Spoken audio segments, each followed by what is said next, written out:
Hi all, mid cap ഡോക്ടറിൻ്റെ weekly അനലിസിലേക്ക് എല്ലാവർക്കും സ്വാഗതം. അപ്പോൾ നമ്മൾ ഇന്ന് വീക്കിലി അനാലിസിസ് ചെയ്യുമ്പോൾ ഒന്നുകൂടെ നമ്മുടെ ചാർട്ടുകൾ ഒന്നുകൂടെ ഒന്ന് അനലൈസ് ചെയ്യണം. ഓക്കെ, കാരണം മാർക്കറ്റ് ഓൾ ടൈം ഹൈ പോകുമെന്ന് എല്ലാവരും പ്രതീക്ഷിച്ചെങ്കിലും എന്താ സംഭവിച്ചേ? മാർക്കറ്റ് എല്ലാവരുടെയും പ്രതീക്ഷയ്ക്ക് ഘടകവിരുദ്ധമായിട്ട് തിരിച്ചടിച്ചു അല്ലേ? അപ്പോൾ നമുക്ക് എന്തൊക്കെയാണ് സംഭവിക്കാൻ പോകുന്നത് നോക്കുന്നതിന് മുന്നേ എന്തുകൊണ്ടാണ് ഇങ്ങനെ സംഭവിച്ചത്, അതാണ് നമ്മൾ ആദ്യം ചിന്തിക്കേണ്ടത്. എന്തുകൊണ്ട് ഇങ്ങനെ സംഭവിച്ചു എന്നാണ് ചിന്തിക്കേണ്ടത്. ഓൾ ടൈം ഹൈ പോകുമെന്ന് എല്ലാവരും പ്രതീക്ഷിച്ചെടുത്ത് എന്തുകൊണ്ട് മാർക്കറ്റ് തിരിച്ചിറങ്ങി, അതിനുള്ള കാരണം എന്താണ്, അതുപോലെ തന്നെ മാർക്കറ്റ് ഇനി തിരിച്ച് കയറുമോ ഇല്ലയോ എന്നൊക്കെയാണ് നമ്മൾ ചിന്തിക്കേണ്ടത്. അപ്പോൾ ഇനിയിപ്പം കഴിഞ്ഞ ആഴ്ചത്തെ സംഭവം നമുക്കൊന്ന് നോക്കാം. ഓക്കെ, കഴിഞ്ഞ ആഴ്ച അതിന് മുന്നേ പലരും പറഞ്ഞിട്ടുണ്ട്, സാറേ ലെവൽസുകളോ അല്ല ഈ ഓപ്പർച്യൂണിറ്റികളോട് പറയാൻ മറക്കല്ലേ എന്ന് പലരും പേഴ്സണലായിട്ട് മെസ്സേജ് അയച്ചിട്ടുണ്ട്. ഓക്കെ, അപ്പോൾ നമുക്ക് ജസ്റ്റ് കഴിഞ്ഞ ആഴ്ചത്തെ ഓപ്പർച്യൂണിറ്റികളെ പറ്റി നമുക്കൊന്ന് ജസ്റ്റ് ഒന്ന് നോക്കാം. ഓക്കെ, മാർക്കറ്റ് ഞാൻ ഈ ട്രെൻഡ് ലൈൻ നമ്മുടെ ഗ്രൂപ്പിൽ ഇട്ടായിരുന്നു, ഇതിങ്ങനെ സംഭവം. ആ കറക്റ്റ് നോക്കിക്കുക, ആ ട്രെൻഡ് ലൈൻ വളരെ ക്ലിയർ ആയിട്ട് റെസ്പെക്റ്റ് ചെയ്താണ് മാർക്കറ്റ് താഴോട്ട് പോയത് അല്ലേ. അപ്പോൾ ചില അവസരങ്ങൾ നമുക്ക് ഇങ്ങനെയുള്ള അവസരങ്ങളൊക്കെ മാർക്കറ്റ് കിട്ടും. ഓക്കെ, നമുക്ക് 31-ാം തീയതി അല്ലേ, 31-ാം തീയതി നമുക്ക് നോക്കാം. ഇത് നമ്മൾ കഴിഞ്ഞ 29 മുതൽ വരച്ചിട്ടേക്കുന്ന ഒരു ട്രെൻഡ് ലൈനാണ്. ഇത് 15 മിനിറ്റാണ് കാണുന്നത് അല്ലേ, 5 മിനിറ്റാണ്.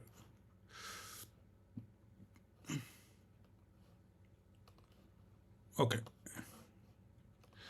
ഇത് 15 മിനിറ്റാണ് കാണുന്നത്, 5 മിനിറ്റിൻ്റെ ഇപ്പോൾ കാണുന്നത്. നോക്കിക്കുക, ആ ലെവൽ കൃത്യമായിട്ട് നമ്മുടെ ആ ട്രെൻഡ് ലൈന് 29-ാം തീയതി മുതൽ അതേ ഒരു ചാനലിൽ കൂടെയാണ് മാർക്കറ്റ് ഡൗൺ ട്രെൻഡ് താഴോട്ട് വീണ് വന്നത്. അപ്പോൾ കറക്റ്റ് നമ്മളുടെ ട്രെൻഡ് ലൈനിൽ വന്ന് സപ്പോർട്ട് നോക്കുവാണെങ്കിൽ നമ്മുടെ ട്രെൻഡ് ലൈനിൽ വന്ന് സപ്പോർട്ട് എടുത്ത് മാർക്കറ്റ് നിൽക്കുകയാണ് അല്ലേ. അപ്പോൾ ഇനിയിപ്പോൾ നമുക്ക് എന്താണ് സംഭവിക്കാൻ പോകുന്നത് നമുക്ക് നോക്കാം. അതിന് മുമ്പ് ഓപ്പർച്യൂണിറ്റികളെ പറ്റി നമുക്കൊന്ന് ചിന്തിക്കാം. കഴിഞ്ഞ 31-ാം തീയതി ഇവിടെ മാർക്കറ്റ് ഇവിടെ നോക്കിക്കഴിഞ്ഞ് കഴിഞ്ഞാൽ ഗ്യാപ്പ് അപ്പിൽ മാർക്കറ്റ് ഓപ്പൺ ചെയ്തതിന് ശേഷം എന്താ സംഭവിച്ചേ? മാർക്കറ്റ് അല്ല, ചെറിയൊരു ഗ്യാപ്പ് ഡൗണിലാണ് മാർക്കറ്റ്. നോക്കിക്കോ, ഒരു മിനിറ്റ് നോക്കിക്കോട്ടെ. 9:15, 9:20. ഓക്കെ, മാർക്കറ്റ് ഗ്യാപ്പ് ഡൗണിലാണ് മാർക്കറ്റ് ഓപ്പൺ ചെയ്തത് അല്ലേ. മാർക്കറ്റ് ഗ്യാപ്പ് ഡൗണിൽ ഓപ്പൺ ചെയ്തതിന് ശേഷം വന്ന പോലെ തന്നെ മാർക്കറ്റ് തിരിച്ച് റിവേഴ്സ്. അപ്പോൾ ഇവിടെ സത്യം പറഞ്ഞാൽ ഇവിടെ നിങ്ങൾ എന്നെ സ്ഥിരമായി കാണുന്നവരാണെന്നുണ്ടെങ്കിൽ ഇവിടെ നിങ്ങൾക്കൊരു ഓപ്പർച്യൂണിറ്റി ഉണ്ട്. എങ്ങനെയാണ് ഓപ്പർച്യൂണിറ്റി നമ്മൾ കണ്ടുപിടിക്കുന്നത്? മാർക്കറ്റ് ഫസ്റ്റ് നമുക്ക് പറഞ്ഞു, ആദ്യത്തെ ഫസ്റ്റ് 5 മിനിറ്റ്സ് ക്യാൻഡിൽ നമുക്ക് എന്തില്ല, നമുക്ക് ട്രേഡ് എടുക്കാൻ പാടില്ല എന്നാണ് ഞാൻ പറഞ്ഞേക്കുന്നത് ഇല്ലേ. ഫസ്റ്റ് 5 മിനിറ്റ്സ് ക്യാൻഡിൽ ക്ലോസിങ് നോക്കിക്കേ, മാർക്കറ്റ് ഡ്രാസ്റ്റിക്കായിട്ട് ഏകദേശം ഒരു 10-70 പോയിൻറ്റോളം താഴെ വന്നെങ്കിലും മാർക്കറ്റ് വന്ന് തിരിച്ച് ക്ലോസ് ചെയ്ത് എവിടെയാണ്? അന്നത്തെ ഓപ്പണിങ്ങിലാണ്. ചെറിയൊരു ഗ്യാപ്പ് ഡൗൺ ആയിരുന്നു. ഗ്യാപ്പ് ഡൗണിന് ശേഷം മാർക്കറ്റിൽ നിന്ന് മുകളിലോട്ട് ഒന്ന് പോകാൻ ശ്രമിച്ചു. അതിനുശേഷം അതുപോലെ തന്നെ നേരെ താഴെ വരെ വന്നു, ഇവിടെ വരെ വന്നു അല്ലേ.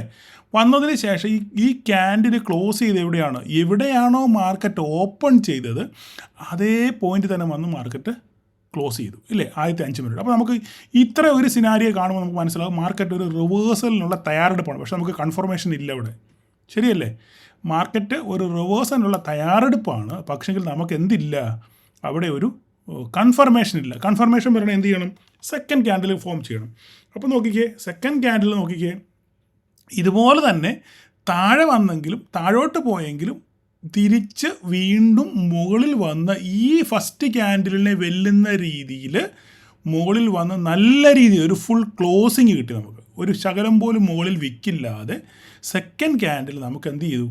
ഇവിടെ ക്ലോസിങ് കിട്ടി ഇല്ലേ. ക്ലോസിങ് കിട്ടിയപ്പോൾ നമുക്കിവിടെ ഒരു ട്രേഡ് എടുക്കാം ഇല്ലേ. നമ്മുടെ സ്റ്റോപ്പ് ലോസ് എന്ന് പറയുന്നത് ഒന്നുകിൽ ഇവിടെ അല്ലെങ്കിൽ ഈ ഓപ്പണിംഗ് ആണ് ബെസ്റ്റ് ഇല്ലേ. നമ്മൾ ഇന്ന് രാവിലെ മാർക്കറ്റ് ഓപ്പൺ ചെയ്ത് അതേ പോയിന്റിൽ സ്റ്റോപ്പ് ലോസ് വെച്ചുകൊണ്ട് നിങ്ങൾക്ക് സുന്ദരമായിട്ടൊരു ട്രേഡ് എടുക്കാമായിരുന്നു. 10 പോയിൻറ്റ് 15 പോയിൻറ്റ് ഇവിടുന്ന് മാർക്കറ്റ് ഏകദേശം 874, ഒരു 50 പോയിൻറ്റ് എന്തായാലും കിട്ടുമായിരുന്നു. ഒരു 15-20 പോയിൻറ്റ് സുന്ദരമായിട്ട് കിട്ടുമായിരുന്നു രാവിലെയൊക്കെ. ഈ ഒരൊറ്റ ട്രേഡിൽ തന്നെ ട്രേഡ് അവസാനിപ്പിച്ച് ധാരാളം ആൾക്കാരുണ്ട്. ഇത് ഐഡൻറ്റിഫൈ ചെയ്ത് ഞാൻ പറഞ്ഞാൽ നിങ്ങൾക്ക് കാര്യം മനസ്സിലായി. ഇനി അതല്ലാതെ തന്നെ ഈ ക്യാൻഡിൽ കയറിയ ആൾക്കാരുണ്ട്, ഇവിടെ കയറിയ ആൾക്കാർ. പക്ഷേ ഇവിടെ കയറിയ ആൾക്കാർക്ക് എനിക്ക് അറിയത്തില്ല എന്ന് മാത്രം. കാരണം ആ ട്രെൻഡ് ലൈനിന് മുകളിൽ സപ്പോർട്ട് എടുത്തു, അതിനുശേഷം മാർക്കറ്റ് മുകളിലോട്ട് പോകുന്നുള്ള ധാരണയിൽ എടുത്തവർക്ക് പ്രോഫിറ്റിൽ ഇറങ്ങാൻ പറ്റുമെന്ന് എനിക്കറിയത്തില്ല. പക്ഷേങ്കിൽ ഈ ഒരു സംഭവം ഐഡൻറ്റിഫൈ, ഇവിടെയാണ് നിങ്ങളുടെ മിടുക്കിരിക്കുന്നത്. മനസ്സിലായി? ചാർട്ടിനെ അനലൈസ് ചെയ്യുന്ന നിങ്ങളുടെ കപ്പാസിറ്റി ഇവിടെ നമുക്ക് അളക്കാൻ പറ്റും. ഇത് നിങ്ങൾക്ക് സ്ഥിരമായിട്ട് എൻ്റെ ചാനൽ ഫോളോ ചെയ്യുന്നവർക്കാണെന്നുണ്ടെങ്കിൽ ഇങ്ങനെയുള്ള അവസരങ്ങൾ ഒരു പക്ഷേ നിങ്ങൾക്ക് ക്യാപ്ചർ ചെയ്യാൻ പറ്റിയേക്കും. കാരണം ഇത് കാണുമ്പോൾ തന്നെ നമുക്ക് മനസ്സിലായി പറഞ്ഞേ. അപ്പോൾ അതുകൊണ്ട് ഓക്കെ. അപ്പം ഇതാണ് ഒരു ബെസ്റ്റ് ഓപ്പർച്യൂണിറ്റി എന്ന് പറയുന്നത്, ഇതായിരുന്നു നമ്പർ 1. അതിനുശേഷം മാർക്കറ്റ് അവിടെ നിന്ന് തിരിച്ച് താഴോട്ട് വന്നു. നമുക്കിവിടെ ഇവിടെ നമ്മുടെ ലെവലിൻ്റെ താഴോട്ട് 25,930 നമുക്കൊരു പോയിൻ്റ് ഉണ്ടായിരുന്നു. അവിടെ വന്ന് താഴോട്ട് വന്നു താഴെ ക്ലോസ് ചെയ്ത് പിന്നെ ഒരു ഡോജി ഉണ്ടായി, പിന്നെ ഒരു റിജക്ഷൻ ഉണ്ടായി, പിന്നെ മുകളിൽ റിജക്ഷൻ. നമുക്ക് ഇവിടെ ഒരു കൺഫർമേഷൻ ഇല്ല. നമ്മൾ ചുമ്മാ പറഞ്ഞിരിക്കുക, വേണമെങ്കിൽ ഇത് ഭാഗത്തിന് പറയാം, ഇവിടെ വേണമെങ്കിൽ എടുക്കാമായിരുന്നു, താഴോട്ട് വന്നൊക്കെ പറയാമായിരുന്നു. പക്ഷേ ഒരു കൺഫർമേഷൻ ഇല്ല. നമുക്ക് ഇവിടെ റിസ്കി ട്രേഡേഴ്സിന് മാത്രമേ ട്രേഡുള്ളൂ. നമുക്കൊരു ബിഗിനറിന്, ഒരു സാധാരണ ഒരു ട്രേഡർക്ക് ഇവിടെ ഒരു കൺഫർമേഷൻ ഇല്ല. ചുമ്മാ ചാടി കയറി നമുക്ക് വെറുതെ കണ്ണുടച്ച് മാങ്ങായിക്കിട്ട് എറിയുന്ന പോലെ വീണില്ല അങ്ങനെ നമ്മൾ ട്രേഡ് ചെയ്തൊരു കാര്യമില്ല. ഞാൻ പറഞ്ഞല്ലോ, ഒരിക്കലും ഞാൻ പല പ്രാവശ്യം പറഞ്ഞല്ലോ, ഒരു ട്രേഡ് എടുക്കാൻ വേണ്ടി ട്രേഡ് ഉണ്ടാക്കരുത്. ഓക്കെ, ഒരു ട്രേഡ് എനിക്ക് ഇന്നൊരു ട്രേഡ് ചെയ്യണം, അതിനുവേണ്ടി ഞാനൊരു എൻട്രി എങ്ങനെയെങ്കിലും ഒപ്പിച്ചെടുക്കുക എന്നുള്ള പരിപാടി നമ്മൾ അവസാനിപ്പിക്കുക. അവിടെയാണ് പലർക്കും മിസ്റ്റേക്ക് വരുന്നത്. ഈ പ്രാവശ്യത്തെ വീക്കിലി പ്രോഫിറ്റ് നോക്കി കഴിഞ്ഞാൽ നമുക്ക് മനസ്സിലാവും. അതിന് കാരണം ഇന്ന് 2-3 ദിവസം നമുക്ക് ഓപ്പർച്യൂണിറ്റി ഇല്ലായിരുന്നു. അവസരങ്ങൾ, നമുക്ക് എൻട്രി പോയിൻറ്റുകൾ വളരെ കുറവായിരുന്നു.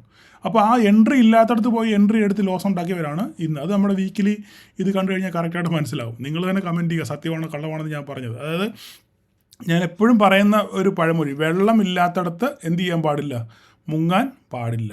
ഓക്കെ, വെള്ളമില്ലാത്തടത്ത് മുങ്ങാൻ പാടില്ല. വെള്ളം ഉണ്ടെങ്കിൽ മാത്രമേ മുങ്ങാവൂ, ഇല്ലെങ്കിൽ തലയിടിക്കും, പരിക്ക് പറ്റും എന്ന് പല പ്രാവശ്യം ഞാൻ പറഞ്ഞു. അതിനുശേഷം മാർക്കറ്റ് ഇവിടെ നേരെ താഴോട്ട് വന്നു. അടുത്തൊരു ഓപ്പർച്യൂണിറ്റി ഇവിടെ ഉണ്ട്. ഈ ഒരു ഓപ്പർച്യൂണിറ്റി വേണമെങ്കിൽ നിങ്ങൾക്ക് ഉപയോഗിക്കാം. ഒരു ഡബിൾ കൺഫർമേഷനാണ്. ഇവിടെയാണ് 25,874 ഒരു സപ്പോർട്ടും ഉണ്ട്, അവിടെ ഒരു ട്രെൻഡ് ലൈനും പോകുന്നുണ്ട്. രണ്ടും ഒരുപോലെ തന്നെ ക്ലോസ് ചെയ്ത് താഴോട്ട് നമുക്ക് കിട്ടി. അത് മാത്രമല്ല, നമ്മുടെ ഈ ഇന്നത്തെ മാർക്കറ്റ് ഓപ്പൺ ചെയ്ത അതേ പോയിൻറ്റും എന്ത് ചെയ്തു, അതിന് താഴെ വന്നാണ് മാർക്കറ്റ് ക്ലോസ് ചെയ്തത്. അപ്പോൾ പിന്നെ ഇവിടെ നമുക്ക് കൂടുതൽ ട്രേഡ് എടുക്കാം. അങ്ങനെ അവിടെയും ഒരു 10-100 പോയിൻറ്റോളം ഇവിടുന്ന് താഴോട്ട് കിട്ടി. ഒരു 10, 30, 25, 10, 15, 20, 25 പോയിൻറ്റൊക്കെ കിട്ടാനുള്ള അവസരങ്ങൾ ധാരാളം ഉണ്ടായിരുന്നു. പിന്നെ അതിന് ശേഷം മാർക്കറ്റ് ഈ പറയുന്ന പോലെ തന്നെ നമ്മുടെ ഈ സംഭവം ഇങ്ങനെ ഞാൻ എൻ്റെ ഭാഷയിൽ പറഞ്ഞ അരിഞ്ഞ് മാർക്കറ്റ് താഴോട്ട് വരികയായിരുന്നു. ഓക്കെ, അപ്പോൾ അവസാന നിമിഷമെങ്കിലും മാർക്കറ്റ് റിക്കവറി പ്രതീക്ഷിച്ചു, ഇല്ലേ? പക്ഷേ റിക്കവറി എന്ത് ചെയ്തില്ല, സംഭവിച്ചില്ല. അപ്പോൾ ഇതാണ് കഴിഞ്ഞ ആഴ്ചത്തെ ഓപ്പർച്യൂണിറ്റികൾ. നിങ്ങൾക്ക് എത്ര പേർക്ക് അച്ചീവ് ചെയ്യാൻ പറ്റിയെന്ന് നിങ്ങൾ ജസ്റ്റ് ഒന്ന് കമൻറ്റ് ചെയ്യുക. അതുപോലെ നമ്മുടെ മന്ത്ലി പ്രോഫിറ്റിൻ്റെ ഞാൻ പോളിട്ടായിരുന്നു. സത്യം പറഞ്ഞു കഴിഞ്ഞാൽ എനിക്ക് വളരെ സന്തോഷമുണ്ട്. ഒരു 35, ഇപ്പോൾ ഒരു 37-38%. 38% ആൾക്കാർക്ക് മന്ത്ലി പ്രോഫിറ്റിൽ ഇറങ്ങാൻ പറ്റി. ഓക്കെ, ഈ യൂട്യൂബിൽ കുറേ മഹാന്മാർ താഴെ വന്ന് കമൻറ്റ് ചെയ്യുന്നുണ്ട്. ഞാനിതൊന്നും മൈൻഡ് ചെയ്യുന്നില്ല.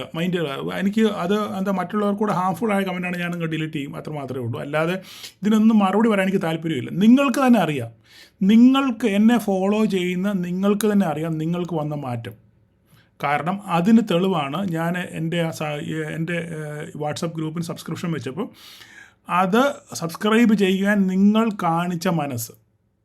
ഒരിക്കലും എനിക്കത് തള്ളിക്കളയാൻ പറ്റും. നിങ്ങൾ കാണിച്ച മനസ്സ് അതിന് തെളിവാണ്. കാരണം ഈ ഗ്രൂപ്പ് കൊണ്ട്, ഞാൻ ഈ വാട്സപ്പിൽ അപ്ഡേറ്റ് ചെയ്യുന്ന അപ്ഡേറ്റ് കൊണ്ട് നിങ്ങൾക്ക് പ്രയോജനം ഉണ്ടായിട്ടല്ല നിങ്ങൾ എന്നെ ഫോളോ ചെയ്യുന്നത്.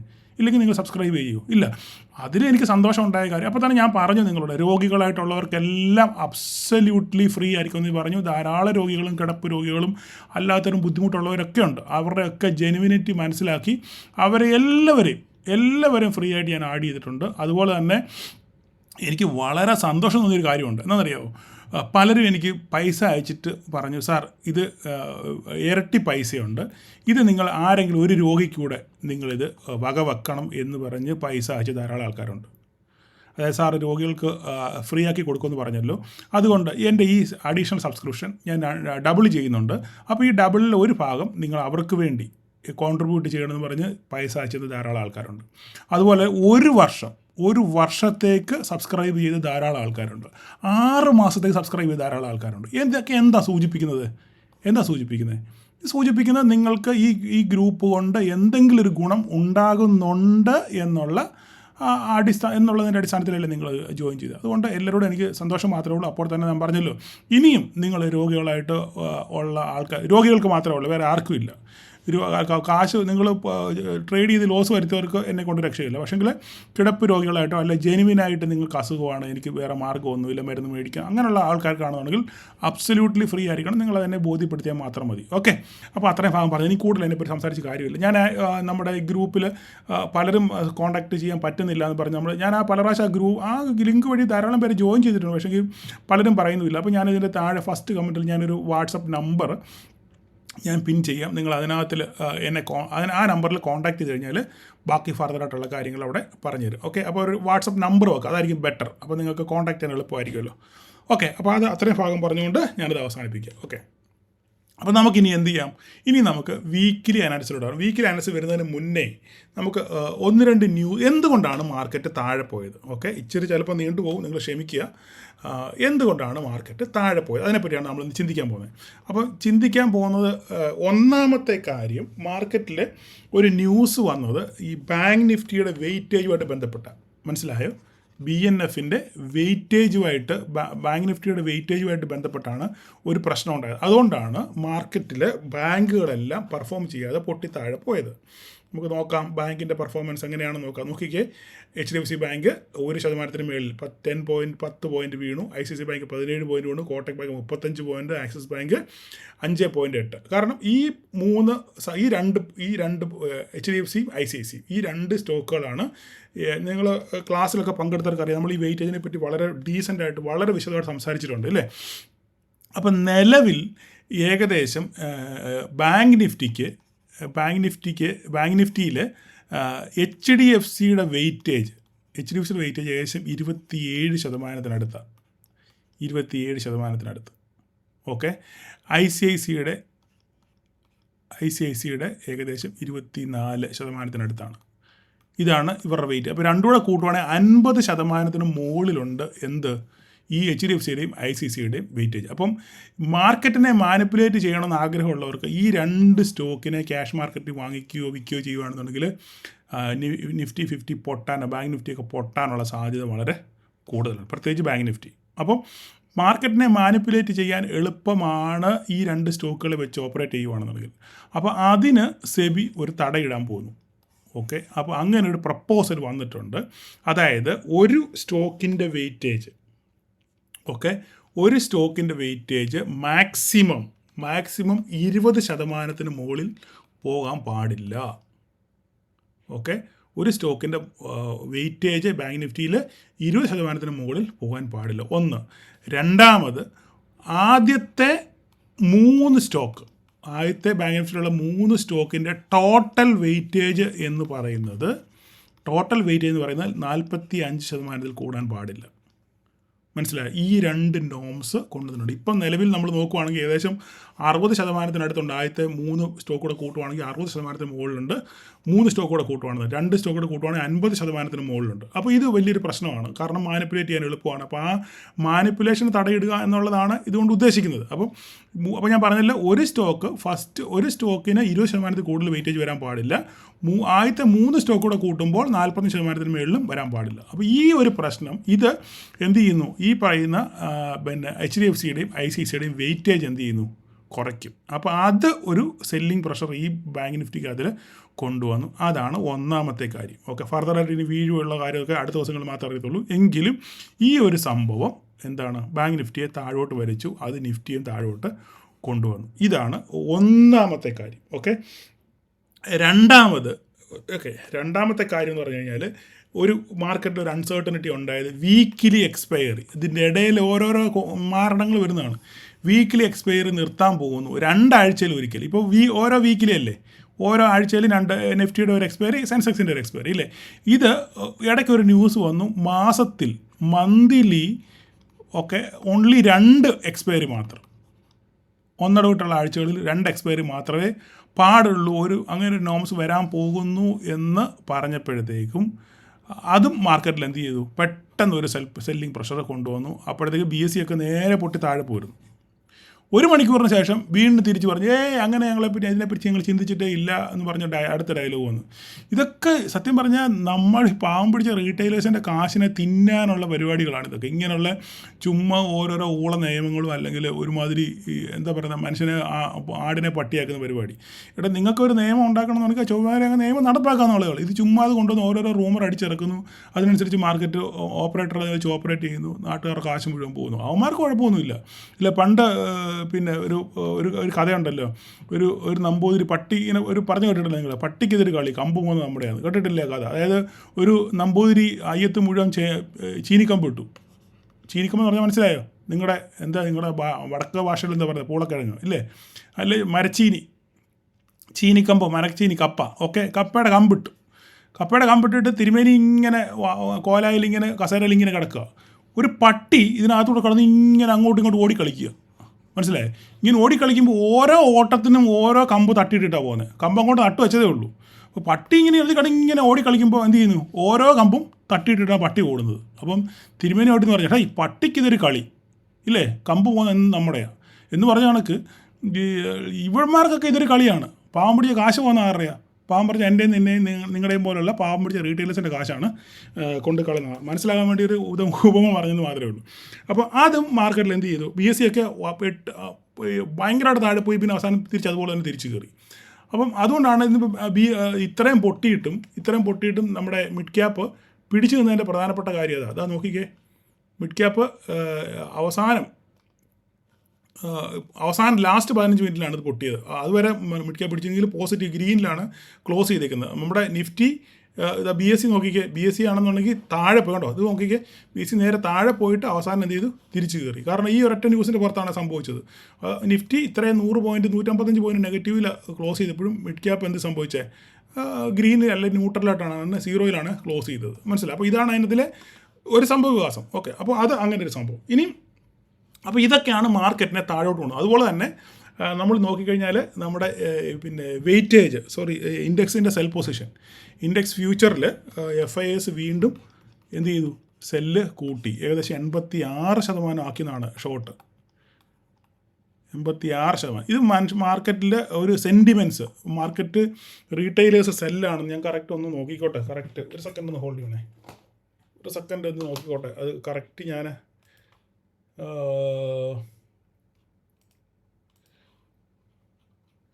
എത്രയാണ്, 84%. 84% ഓരോ ദിവസവും ഓരോരോ ശതമാനം വെച്ച് കൂട്ടിക്കൊണ്ടിരിക്കുക അവർ. 83, 84, 75 വരെ പോയതാണ്. പിന്നെയും തിരിച്ച് കയറ്റി കൊണ്ടുവന്നു. അപ്പം ഓരോ ദിവസം ഷോർട്ട് പൊസിഷനിൽ കൂട്ടിക്കൊണ്ട് കഴിഞ്ഞാൽ അവസാന നിമിഷം തിരിച്ച് പാലം വലിക്കാനാണെന്ന് നമുക്ക് അറിയത്തില്ല. ഓക്കെ, അപ്പം അത് നമ്മളൊന്ന് മനസ്സിൽ വെച്ചു. അപ്പോൾ ഇതെല്ലാം കൂടെ ചേർന്നപ്പോൾ മാർക്കറ്റിൽ എന്ത് ചെയ്തു, ഒരു സെല്ലിംഗ് പ്രഷർ വരാനുള്ള കാരണമായി. അപ്പോൾ ഇനി ഇത് മാർക്കറ്റ് തിരിച്ച് കയറുമോ? അപ്പോൾ നമുക്കിനി വീക്കിലി സെറ്റപ്പിലോട്ട് വരാം. വീക്കിലി സെറ്റപ്പിലോട്ട് വന്നു കഴിഞ്ഞാൽ നമുക്ക് നോക്കിക്കഴിഞ്ഞാൽ നീണ്ടു പോവേ, ക്ഷമിക്കണേ. ഇതാ നോക്കിക്കേ, വീക്കിലി സെറ്റപ്പിൽ നോക്കിക്കേ എന്താ സംഭവിച്ചത് ഇവിടെ. മാർക്കറ്റ് നമ്മൾ വരയൊക്കെ ഇവിടെ കിടപ്പുണ്ട് ഇല്ലേ. നോക്കിക്കേ, നമ്മൾ അന്ന് വരച്ചതാണ്, ഓർമ്മയുണ്ട്? എത്ര നാളിന് മുമ്പ് വരച്ചത്? നമ്മൾ ഓഗസ്റ്റിൽ വരച്ച വരയാണ്, ഓഗസ്റ്റ് സെപ്റ്റംബർ വരച്ച വരയാണ്. ഈ പറഞ്ഞ പോലെ തന്നെ മാർക്കറ്റ് ഇവിടെ വന്നു, ഇങ്ങനെ സംഭവം എടുത്തു, ഇത് ബ്രേക്ക് ചെയ്തു, മോളിൽ പോയി, ഇപ്പോൾ തിരിച്ചെന്ത് ചെയ്തു, വീണ്ടും ഈ ട്രെൻഡ് ലൈൻ ബ്രേക്ക് ചെയ്തു ഇല്ലേ. ഈ ട്രെൻഡ് ലൈൻ ബ്രേക്ക് ചെയ്തു. അപ്പോൾ ഇനി ഇവിടെ എന്താ സംഭവിക്കാൻ പോകുന്നത്? ഇവിടെ സംഭവിക്കാൻ പോകുന്ന കാര്യം, ഇത് നമുക്ക് ഡേ ക്യാൻഡിലായി കാണുന്നത്. ഇവിടെ സംഭവിക്കാൻ പോകുന്ന കാര്യം, ഇനി ഇവിടെ ഒരു കൺഫർമേഷൻ, താഴോട്ട് വീഴും എന്നുള്ളൊരു കൺഫർമേഷൻ നമുക്ക് വേണമെങ്കിൽ 25,661, ഓക്കെ, ഈ പോയിന്റ്, ഇതാ ഈ ബ്ലൂ ലൈൻ കണ്ടല്ലോ, ഈ ബ്ലൂ ലൈൻ, ഇത് താഴെ ക്ലോസിങ് വരണം. ഈ ആഴ്ചയിൽ ഇതിന് താഴെ 25,661 എന്ന പോയിൻറ്റിന് താഴെ ക്ലോസിങ് വന്നാൽ ഫർദറായിട്ട് മാർക്കറ്റ് വീണ്ടും പൊട്ടും. ഒരു പക്ഷെങ്കിൽ ഇത് അല്ലെങ്കിൽ ഇവിടെ ഒന്ന് സപ്പോർട്ട് എടുക്കാനുള്ള സാധ്യതയുണ്ട്. അല്ലെങ്കിൽ ഈ പറയുന്ന പോലെ തന്നെ അടുത്ത പ്രാവശ്യം ഈ ട്രെൻഡ് ലൈൻ വരെ വരാനുള്ള സാധ്യതയുണ്ട്. ഇവിടെ 24,800 എന്ന് പറഞ്ഞൊരു തലവര നമുക്കുണ്ട്. നിങ്ങൾക്ക് എത്ര പേർക്ക് ഓർമ്മയുണ്ടെന്ന് അറിയത്തില്ല. 24,800 അറിയാൻ പറ്റത്തില്ല, ഞാനങ്ങ് ജസ്റ്റ് പോയിന്റ് പറഞ്ഞത് മാത്രമേ ഉള്ളൂ. 24,800, 23,800 നമ്മുടെ തലവര കേട്ടോ, സോറി, 23,800 എന്ന് പറഞ്ഞാൽ നമ്മുടെ തലവര, പണ്ട് ഒരു വര വരച്ചിട്ടുണ്ട്. ഓക്കെ, അപ്പോൾ നമുക്ക് കഥ പറഞ്ഞു കഴിഞ്ഞാൽ മാർക്കറ്റ് ഇവിടുന്ന് ഈ പോയിന്റ്, ഈ 25,661 താഴെ ഡേ ക്യാൻഡിൽ ക്ലോസിംഗ് വന്നത് ഇപ്പോൾ തിങ്കളാഴ്ച ഒരു പക്ഷെങ്കിൽ ഇതിന് താഴെ ക്ലോസിംഗ് വരുവാണെന്നുണ്ടെങ്കിൽ ഫർദറായിട്ട് മാർക്കറ്റിനെ താഴോട്ട് വരാനുള്ള സെല്ലിംഗ് പ്രഷർ വളരെ കൂടുതലായിരിക്കും. ഇതിനെ ശരിവെക്കുന്ന രീതിയിൽ ഇങ്ങനെ താഴോട്ട് മാർക്കറ്റ് വരും എന്ന് ശരിവെക്കുന്ന രീതിയാണ് നമ്മൾ വീക്കിലി ക്യാൻഡിൽ നോക്കിക്കഴിഞ്ഞാൽ. നിങ്ങൾ നോക്കിക്കേ, വീക്കിലി ക്യാൻഡിലിൻ്റെ അവസ്ഥയെ നോക്കിക്കേ. എന്താണ്? നല്ല ഒരു റിജക്ഷൻ വിത്ത് താഴെ ഒരു ഫുൾ ക്ലോസിങ്ങാണ് വന്നിരിക്കുന്നത് ഇല്ലേ. ഒരു ശകലം പോലും വിക്കില്ലാതെ വീക്കിലി ക്യാൻഡിൽ നല്ലൊരു റിജക്ഷനോട് കൂടിയാണ് ഇവിടെ ക്ലോസ് ചെയ്തേക്കുന്നത്. ഓക്കെ, അപ്പോൾ ഇത് രണ്ടും നിങ്ങളുടെ മനസ്സിൽ വെക്കുക. ഓക്കെ, ഈ 25,661 താഴെ ക്ലോസിങ് വരുന്നുണ്ടെന്ന് നോക്കുക. അങ്ങനെ വരുവാണെന്നുണ്ടെങ്കിൽ ഫർദറായിട്ട് മാർക്കറ്റ് താഴോട്ട് വീഴാനുള്ള സാധ്യത വളരെ കൂടുതലാണ്. ഇത് ഞാൻ എൻ്റെ വ്യക്തിപരമായ ആസ് പെർ ചാർട്ട് വെച്ചാണ് ഞാൻ പറയുന്നത്. അങ്ങനെ സംഭവിക്കണം എന്നല്ല പറയുന്നത്, പക്ഷെങ്കിൽ അങ്ങനെ ഒരു സാധ്യത ഇവിടെ കാണുന്നു. കാരണം അതാണ് ഇത് സൂചിപ്പിക്കുന്നത്. ഓക്കെ, കാര്യം മനസ്സിലായല്ലോ. അപ്പോൾ നമുക്കിനി ഇപ്പോൾ ഇത്ര ഞാൻ നെഗറ്റീവാണ് പറയുന്നത്. അപ്പോൾ നമുക്കിനി പോസിറ്റീവ് സൈഡ് ചിന്തിക്കാം. ഇതിൻ്റെ പോസിറ്റീവ് സൈഡ് എന്താണ്? ഇനി പോസിറ്റീവ് സൈഡിനെ പറ്റി നമ്മൾ ചിന്തിച്ചു കഴിഞ്ഞാൽ മാർക്കറ്റിൽ നിഫ്റ്റിയുടെ കാര്യം എടുക്കാം. അപ്പോൾ പോസിറ്റീവ് സൈഡ് നമുക്ക് പറയാനുള്ളതെന്ന് പറഞ്ഞു കഴിഞ്ഞാൽ ഈ ഹിസ്റ്ററി പരിശോധിക്കുകയാണെന്നുണ്ടെങ്കിൽ ഇപ്പോൾ ഞാൻ ഇന്ന് രാവിലെ ഷറയുടെ വീഡിയോ കേട്ടപ്പം അതിനകത്ത് നിന്ന് എനിക്ക് ഞാൻ പറഞ്ഞല്ലോ ഞാനൊരു ഷറയുടെ ഫോളോവറാണ് എന്ന് ഞാൻ എൻ്റെ ക്ലാസ്സിലൊക്കെ പറഞ്ഞിട്ടുണ്ട്. അപ്പോൾ ഷറയുടെ അതിന് വീഡിയോയ്ക്കകത്തിൽ പുള്ളിക്കാരി ജസ്റ്റ് ഒരു 2-3 പോയിൻറ്റുകൾ പറഞ്ഞു. അപ്പോൾ ആ പോയിൻറ്റിനകത്ത് എനിക്ക് ശരിയെന്ന് തോന്നിയ പോയിൻ്റ് എന്ന് പറഞ്ഞു കഴിഞ്ഞാൽ ഈ ഗോൾഡിൻ്റെ സർജാണ്. ഇപ്പം ഇത് നമ്മൾ കേട്ടവർക്ക് അറിയാമായിരിക്കും. നിങ്ങൾ കേട്ടവർ ആവർത്തന രസം തോന്നിക്കല്ല, ഞാൻ കോപ്പി അടിച്ചൊന്നും പറയല്ല, ഞാൻ പറഞ്ഞിട്ടാണ് പറയുന്നത്. അവിടെ ആ പുള്ളിക്കാരിയുടെ വീഡിയോ കേട്ടതിന് ശേഷമുള്ള എനിക്ക് ശരിയെന്ന് തോന്നിയൊരു കാര്യം ഞാൻ പറയുന്നത് മാത്രമേ, അവിടുന്ന് കോട്ട് ചെയ്ത് പറയുന്നത് മാത്രമേ ഉള്ളൂ. അല്ല ഇപ്പോൾ പറയുകയാണ് അങ്ങനെ കോപ്പി അടിച്ചെന്നും പറയല്ലേ. അപ്പോൾ ഇതിനകത്ത് ഗോൾഡ് നിങ്ങൾ നോക്കി കഴിഞ്ഞാൽ കഴിഞ്ഞ ഒരു 6 മാസം കൊണ്ട് ഗോൾഡിൻ്റെ പ്രൈസ് ഏകദേശം നല്ല രീതിയിൽ സർജ് ചെയ്തു അല്ലേ.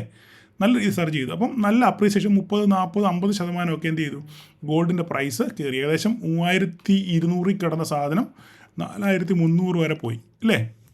അപ്പോൾ ഏകദേശം ഒരു 30-35% ഒരു കഴിഞ്ഞ ഒരു 2-3 മാസം കൊണ്ട് തന്നെ ഒരു നല്ല അപ്രീസിയേഷൻ ഉണ്ടായി.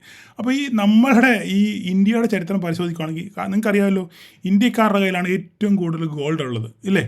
അതായത് കണക്കും പ്രകാരം നമ്മുടെ ഇന്ത്യയുടെ GDP എന്ന് പറയും, ഇന്ത്യൻ GDP എന്ന് പറയുന്നത് 4.3 ബില്യണാണ്, ട്രില്യൺ.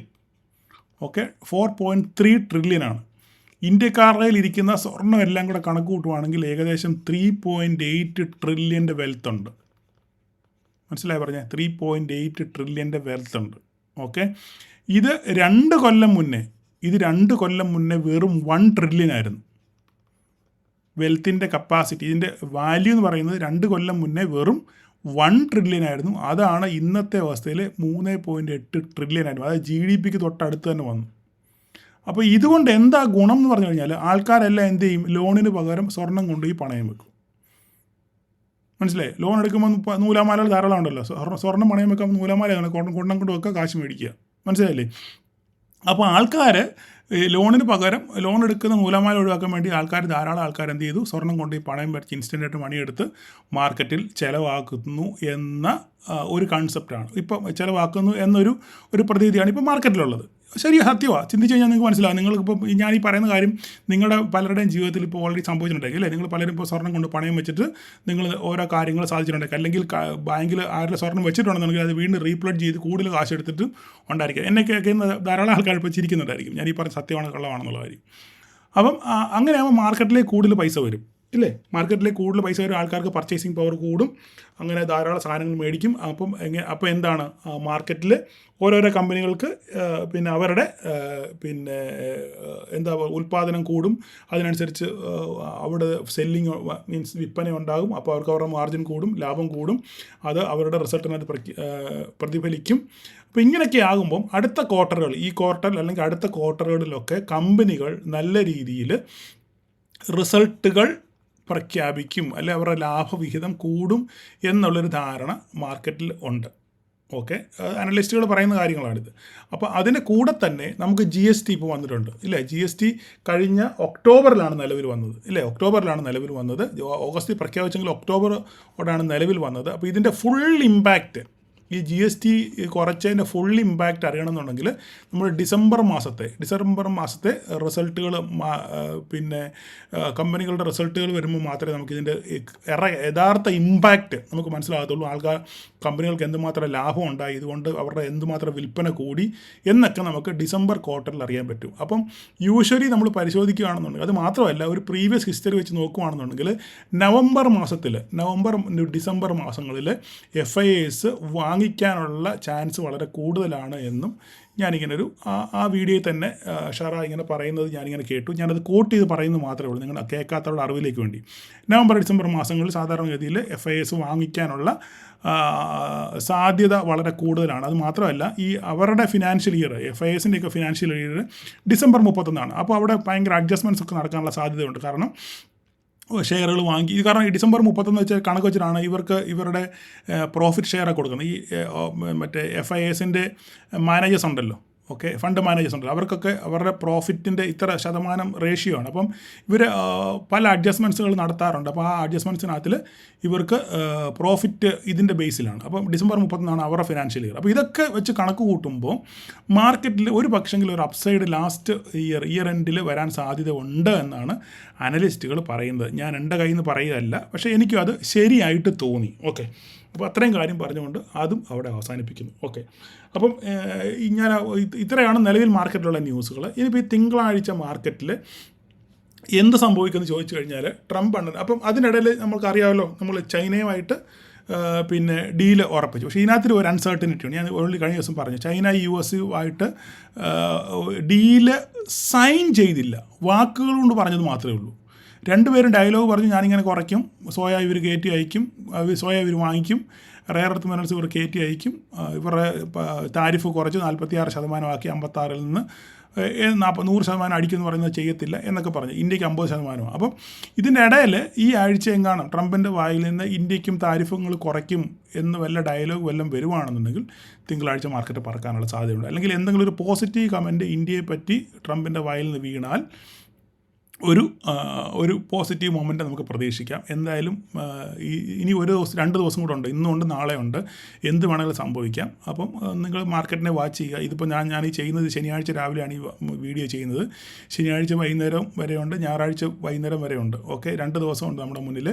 അപ്പോൾ എങ്ങനെയാണ് ട്രംപ് അണ്ണൻ്റെ വായിലെ നാക്കുകൾ പ്രവർത്തിക്കുന്നത് നമുക്ക് അടുത്ത ദിവസങ്ങളിൽ കണ്ടറിയാം. ഓക്കെ, അപ്പോൾ ഇത്രയൊക്കെയാണ് മാർക്കറ്റിനെ സ്വാധീനിക്കാനുള്ള ഘടകങ്ങൾ. അപ്പോൾ ഇനിയിപ്പോൾ നമുക്ക് എന്താ സംഭവിക്കാൻ പോകുന്നത്, ഇനിയിപ്പോൾ നമുക്ക് മാർക്കറ്റിൽ എന്താണ് അടുത്ത തിങ്കളാഴ്ച നടക്കാൻ പോകുന്നുള്ള കാര്യം നമുക്ക് നോക്കാം.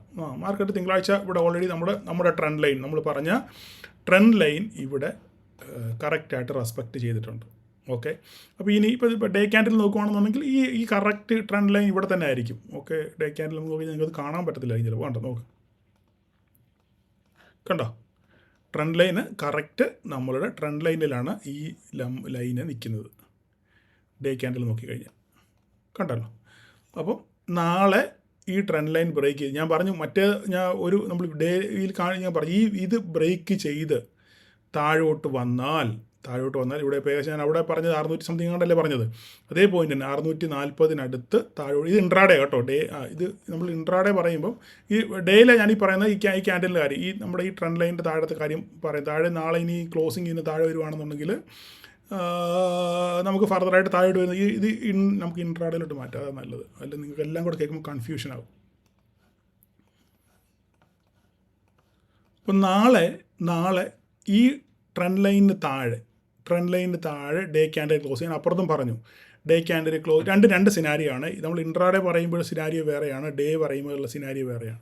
എന്തായാലും ഈ ട്രെൻഡ് ലൈൻ ഇമ്പോർട്ടൻ്റ് ആണ്. ഈ ട്രെൻഡ് ലൈനിൻ്റെ താഴെ വീണ്ടും മാർക്കറ്റ് ക്ലോസ് ചെയ്യുകയാണെന്നുണ്ടെങ്കിൽ 25,640 എന്ന് പറഞ്ഞൊരു സപ്പോർട്ട് നമുക്ക് താഴെയുണ്ട്. അതിൻ്റെ താഴെ 25,472 ഉണ്ട്. ഓക്കെ, അവിടെ വരെയൊക്കെ വരുമോ ഇല്ലയോ നമുക്ക് കണ്ടറിയാം. എന്തായാലും അടുത്ത ദിവസം ഒന്നുകിൽ ഈ ട്രെൻഡ് ലൈനിൻ്റെ മുകളിൽ നിൽക്കണം, ഇല്ലെങ്കിൽ 25,640 താഴെ പോകണം. ഈ 2 സിനാരിയോ ആണ് നമുക്ക് തിങ്കളാഴ്ച ശ്രദ്ധിക്കാനുള്ളത്. ഈ 2 പോയിന്റ് വാച്ച് ചെയ്യുക. അവിടെ എന്ത് സംഭവിക്കുന്നു അതിനനുസരിച്ചായിരിക്കും മാർക്കറ്റ്. ഈ ട്രെൻഡ് ലൈൻ സപ്പോർട്ട് എടുത്ത് മേലോട്ട് പോവുകയാണെന്നുണ്ടെങ്കിൽ മാർക്കറ്റ് ഫർദറായിട്ട് മുകളിലോട്ട് പോകും. ഇത് സ്ട്രോങ് സപ്പോർട്ടായിട്ട് വീണ്ടും ആക്ട് ചെയ്യും. വളരെ നാളുകളായിട്ട് ഈ ട്രെൻഡ് ലൈൻ സപ്പോർട്ട് എടുത്ത് നല്ല രീതിയിൽ റെസ്പെക്റ്റ് ചെയ്യുന്നൊരു ഏരിയയാണിത്. അപ്പോൾ നമ്മൾ നോക്കുക, ഇത് പൊട്ടി 25,640 താഴെ പോവുകയാണെന്നുണ്ടെങ്കിൽ മാർക്കറ്റ് ഫർദറായിട്ടൊരു സെല്ലിംഗ് പ്രഷർ കാണാം. അല്ല ഇനിയിപ്പം ഈ പറയുന്ന FIS അവരുടെ ഇൻഡെക്സ് എൻ്റെ ഷോർട്ട് പൊസിഷൻ അവർ കവർ ചെയ്യുകയാണെന്നുണ്ടെന്നുണ്ടെങ്കിൽ, ഷോർട്ട് എക്സിറ്റ് ചെയ്യുകയാണെന്നുണ്ടെങ്കിലും മാർക്കറ്റ് ഫർദറായിട്ട് മുകളിലോട്ട് പോകാനുള്ള സാധ്യത വളരെ കൂടുതലാണ്. അപ്പോൾ ഇത്രയാണ് ലെവലുകളൊക്കെ അവിടെ കിടപ്പുണ്ട്. നിങ്ങൾ കൂടുതൽ ഞാൻ സംസാരിക്കേണ്ട കാര്യങ്ങളൊന്നുമില്ല. ഓക്കെ, അപ്പം നമുക്ക് പ്രധാനമായിട്ട് നാളെ ശ്രദ്ധിക്കേണ്ട കാര്യം, നിങ്ങൾ ശ്രദ്ധിക്കേണ്ട കാര്യം ഈ ട്രെൻഡ് ലൈനാണ്. ഈ ട്രെൻഡ് ലൈനിൽ എന്ത് സംഭവിക്കുന്നത് നോക്കിയിട്ട് മാത്രമേ നമുക്ക് ഫർദറായിട്ട് മാർക്കറ്റിനെ വാച്ച് ചെയ്യാൻ പറ്റത്തുള്ളൂ. അടുത്ത നമുക്ക് ബാങ്ക് നിഫ്റ്റി നോക്കിക്കഴിഞ്ഞാൽ ഈ പറയുന്ന ബാങ്ക് നിഫ്റ്റി ഈ പറയുന്ന നമ്മുടെ ഈ പറയുന്ന ഇതിനകത്ത് കിടന്ന് തിത്തിത്താര കളിക്കുകയാണ് ഇല്ലേ. കുറേ നാളുകളായിട്ട് ഇവിടെ കിടന്ന് ഇങ്ങനെ കളിക്കുകയാണ്. ഇപ്പോഴും കൃത്യമായിട്ട് നമ്മുടെ പോയിന്റുകളൊക്കെ റെസ്പെക്റ്റ് ചെയ്യുന്നുണ്ട്, ഇതിനകത്ത് നിൽക്കുകയാണ്. അപ്പോൾ ഇനിയിപ്പോൾ അടുത്ത് 58 236 മുകളിലിടും. നാളെ തിങ്കളാഴ്ച ഈ പറയുന്ന ബാങ്കിങ് സെക്ടറിൽ ഈ പറയുന്ന ന്യൂസുകളൊക്കെ ഇമ്പാക്റ്റ് ചെയ്താൽ, പക്ഷേ ഇന്ന് അന്നത്തെ ദിവസം 10 പോയിന്റ് മാത്രമേ വീണുള്ളൂ. അപ്പം ഇനി ഫർദറായിട്ട് വല്ലതും വീഴുവോ ഇല്ലയോ എന്നുള്ളതൊന്നും HDFCയിലെ വീഴുവോ ഇല്ലെന്ന് നമുക്ക് അറിയത്തില്ല. നമുക്ക് നോക്കാം. ഓൾറെഡി ICICI ഒക്കെ നല്ലപോലെ വീണ് കിടക്കുക. അപ്പോൾ ഇനിയിപ്പോൾ അങ്ങ് താഴോട്ട് ചവിട്ടി താക്കുമോ എന്നുള്ള കാര്യം നമുക്കറിയത്തില്ല. എന്തായാലും 57 639 58 236 ഏത് സൈഡിലോട്ട് ബ്രേക്ക് ചെയ്യുന്നു ആ സൈഡിലോട്ട് മാർക്കറ്റ് പോകാനുള്ള സാധ്യതയാണ് വളരെ കൂടുതൽ. ഓക്കെ, അടുത്ത മിഡ് ക്യാപ്പിൻ്റെ കാര്യം എടുത്തു കഴിഞ്ഞാൽ മിഡ് ക്യാപ്പ് വളരെ സ്ട്രോങ് ആണ്. ഇതൊന്നും എന്നെ ബാധിക്കുന്ന കാര്യമല്ല ചേട്ടാ എന്ന് പറഞ്ഞ രീതിയിലാണ് സംഭവങ്ങൾ പോകുന്നത്. ഈ 13,468 കുറേ നാളുകളായിട്ട് എന്താ റെസ്പെക്റ്റ് ചെയ്യില്ല. ഇപ്പോൾ ഇവിടെ നോക്കുകയാണെന്നുണ്ടെങ്കിൽ നമുക്കിവിടെ ഒരു ട്രെൻഡ് ലൈൻ കാണുന്നുണ്ട് ഇവിടെ ഇല്ലേ. ഞാൻ ചുമ്മാ നോക്കിയപ്പോൾ കണ്ടതാണ്. ട്രെൻഡ് ലൈൻ വരച്ചു കഴിഞ്ഞാൽ ചുമ്മാ അവിടെ കിടന്നോട്ടെ കേട്ടോ, ഇതിങ്ങനെ ചുമ്മാ അവിടെ കിടന്നോട്ടെ. ഒരു ട്രെൻഡ് ലൈൻ ഉണ്ട്. എന്തായാലും ഈ 13,568 ഒരു ശക്തമായ ഒരു സപ്പോർട്ടാണ്. അപ്പം ഫർദറായിട്ട് മാർക്കറ്റ് ഒരു അപ്സൈഡ് പോകണമെന്നുണ്ടെങ്കിൽ 13,573 ബ്രേക്ക് ചെയ്ത് മുകളിലോട്ട് പോകണം. അങ്ങനെ ഒരു ബ്രേക്ക് ഔട്ട് കിട്ടത്തുള്ളൂ ഇവിടെ. ഒരു ബ്രേക്ക് ഔട്ട് സംഭവം വർക്ക് ചെയ്യണമെന്നുണ്ടെങ്കിൽ 13,573 പിന്നെ ബ്രേക്ക് ചെയ്യണം. ഇല്ല താഴോട്ടാണെന്നുണ്ടെങ്കിൽ ഈ 13,468 നിങ്ങൾ വാച്ച് ചെയ്യുക. അതിനുശേഷം ഇത് നിലനിൽക്കുന്നില്ലെന്നുണ്ടെങ്കിൽ നേരെ മാർക്കറ്റ് താഴോട്ട് 13,315 വരാനുള്ള സാധ്യത വളരെ കൂടുതലാണ്. ഇതൊക്കെ നമ്മൾ ടെമ്പററി വരച്ച, ഈ വരയൊന്നും ആവശ്യമില്ല കേട്ടോ. നമ്മൾ വെറുതെ ഇതൊക്കെ ടെമ്പററി വരച്ച. അപ്പോൾ അടുത്തത് 13,468 നിലനിന്നില്ലെന്നുണ്ടെങ്കിൽ അടുത്തത് 13,530 പിന്നെ 315 ഈ ഏരിയയിലോട്ടൊക്കെ ഇറങ്ങി വരാനുള്ള സാധ്യത വളരെ കൂടുതലാണ്. 31 മിനിറ്റായി. അപ്പം എനിക്കറിയാം നിങ്ങൾക്ക് അരോചകമാകുമെന്ന്. എല്ലാവർക്കും ഇല്ലെങ്കിലും കുറച്ച് പേർക്കെങ്കിലും ആകും. നമ്മൾ ചുമ്മാ വെറുതെ വലിച്ചു കിട്ടുകാരില്ല. പക്ഷേ നമുക്ക് കാര്യം പറയുകയും വേണമല്ലോ. അപ്പം സഹകരിച്ച എല്ലാവർക്കും നിങ്ങൾ എന്നോട് കാണിക്കുന്ന എല്ലാ പിന്നെ സ്നേഹത്തിനും നന്ദി പറയുന്നു. നമ്മൾ മന്ത്ലി ഏകദേശം ഒരു 38% ആൾക്കാർക്ക് മന്ത്ലി പ്രോഫിറ്റിലിറങ്ങാൻ നമുക്ക് പറ്റിയിട്ടുണ്ട്. അത് നല്ലൊരു കാര്യമാണ്. സെബി പറയുന്നത് 7 പേരെന്നാണ് പറയുന്നത്, 7% പറയുന്നത്. പക്ഷേങ്കിൽ നമുക്കൊരു 35-38% നമുക്ക് കൈപിടിച്ച് ഉയർത്താൻ പറ്റി. ഓക്കെ, അപ്പോൾ നിങ്ങളുടെ അഭിപ്രായങ്ങൾ രേഖപ്പെടുത്തുക. നിങ്ങളുടെ എല്ലാ സഹകരണത്തിനും സ്നേഹത്തിനും നന്ദി. അപ്പം ഇനി തിങ്കളാഴ്ച കാണാം. അപ്പോൾ എല്ലാവർക്കും ഒരു പ്രോഫിറ്റബിൾ ഡേ ആശംസിക്കുന്നു. Thank you all.